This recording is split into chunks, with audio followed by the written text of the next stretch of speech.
Do you know what's better than a grilled cheese? A bacon grilled cheese. Let me show you how to get this together really quickly.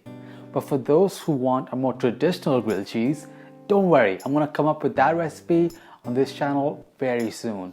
In the meanwhile, you can enjoy my recipe for mom's grilled cheese, which is really fun, spicy and oniony grilled cheese, which I'm sure you're gonna enjoy. Let's get started right now. As you've seen before, I roll up my bacon and freeze them individually so I can take them out whenever I want to, and that way the bacon doesn't turn brown in the fridge. So I want you to add your bacon onto a cold pan and cook it to your personal preference. I quite like it chewy but also crispy. So I'll let you handle your own bacon and we'll meet you once that is done.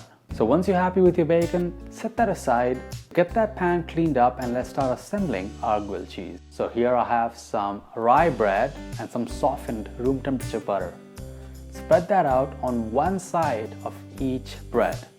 Then flip it around and we'll start adding our toppings and assembling the sandwich on the unbuttered side. Now this is completely optional, but you can add in some hot sauce for some additional spice and a kick to your sandwich, and it's not too much that's going to overwhelm the sandwich either. Then for my creamy cheese, I'm using a sharp cheddar. That's really going to help with the gooiness, and then for the stretchiness, I'm going to add some provolone. Now that's going to help balance out the richness of cheddar. Then top it up with your bacon. For other cheeses, you can use mozzarella and Swiss as well, which is great for grilled cheese. And there you go. That's how it looks like assembled. It already looks so good and I would eat it right now, but it'll be better when it's cooked. So to cook it, put your pan on medium heat and add the sandwich buttered side down. You can press on it lightly on the top and then just let that butter melt and really start toasting each side of the bread.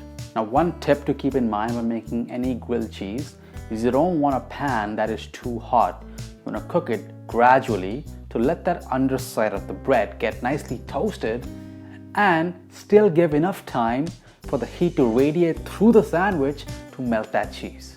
Now another thing you can do to speed this up is quickly toast each side on a higher temperature and then finish the sandwich in the oven. As you can see here, I've flipped my sandwich and the cheese is just oozing out already.